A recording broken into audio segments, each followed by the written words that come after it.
Farmacocinética. Es la rama de la farmacología que estudia el paso de los fármacos por el organismo. Trata de explicar qué sucede con un fármaco desde el momento en el que es administrado hasta su total eliminación del cuerpo.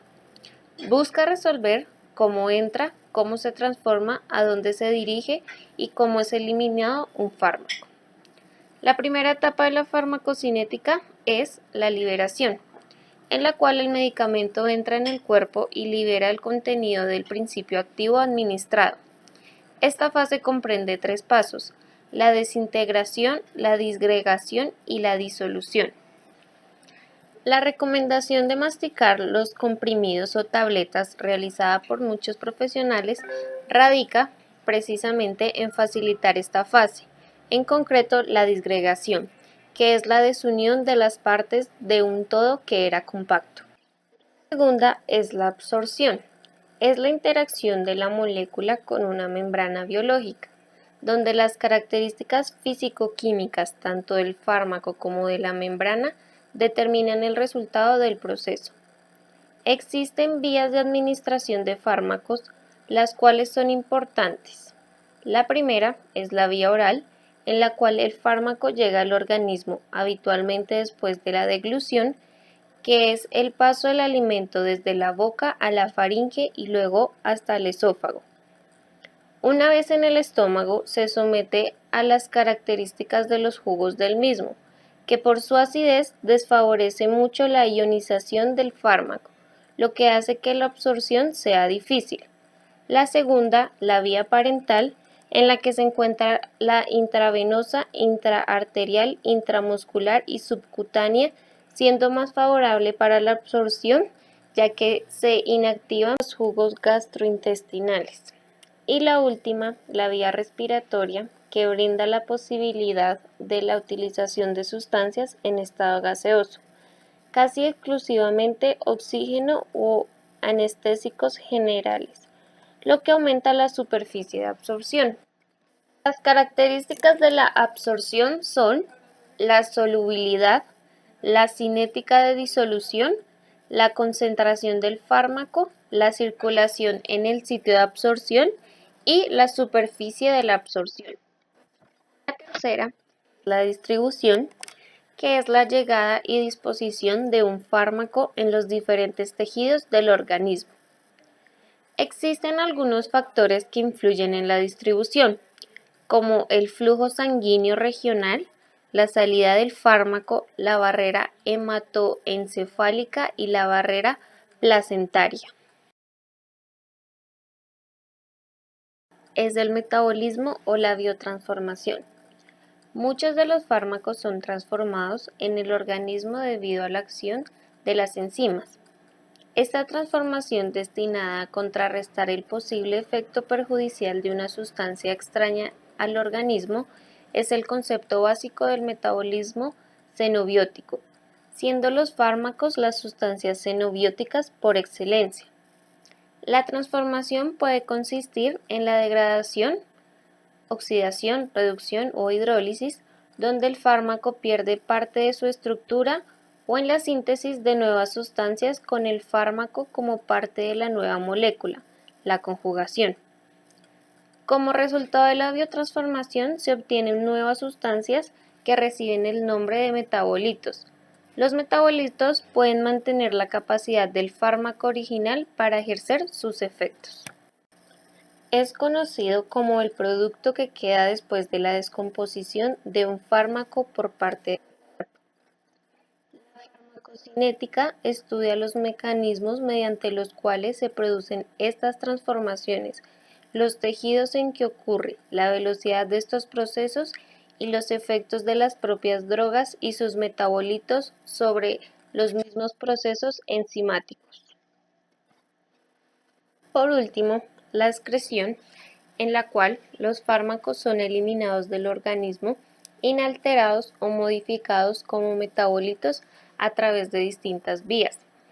El riñón es el principal órgano excretor, aunque existen otros como el hígado, la piel, los pulmones o estructuras glandulares como las glándulas salivales y lagrimales.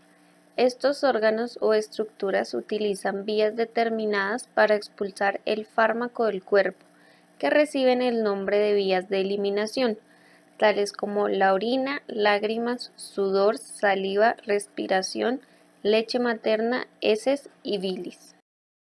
Toxicocinética. Es la ciencia que estudia cómo los tóxicos entran al organismo y lo que el organismo hace con ellos. También estudia los cambios que ocurren a través del tiempo durante la absorción, la distribución, la biotransformación y la eliminación de una sustancia tóxica en el organismo. La toxicocinética consta de 5 pasos importantes, que es la absorción, la distribución, la fijación, la biotransformación y la excreción. Vamos a hablar también sobre cómo nosotros estamos expuestos a los tóxicos con un contacto directo. A continuación hay unas imágenes que nos muestran los diferentes contactos que nosotros tenemos con los tóxicos. Entonces vamos a hablar sobre la primera fase, que es la absorción, que es el proceso en el cual los tóxicos atraviesan las membranas y llegan a la sangre. Es el ingreso del xenobiótico en la sangre atravesando las distintas barreras biológicas. Hay diferentes mecanismos de absorción, que es la difusión simple o pasiva, la filtración a través de poros de la membrana acuosa, la difusión lipídica, difusión o transporte facilitado, transporte activo o especial y la endocitosis. Entonces, la absorción por difusión simple o pasiva es el mecanismo más importante en la absorción de los tóxicos. El mecanismo de filtración a través de poros de la membrana, que es utilizado por el agua, el metanol y la urea, entre otros. El transporte facilitado, que requiere moléculas transportadoras que estén en la membrana, se realiza a favor de un gradiente de concentración y no requiere energía. El transporte activo, que requiere de un transportador, se realiza en contra de la gradiente de concentración o electroquímico e implica gasto de energía, ATP.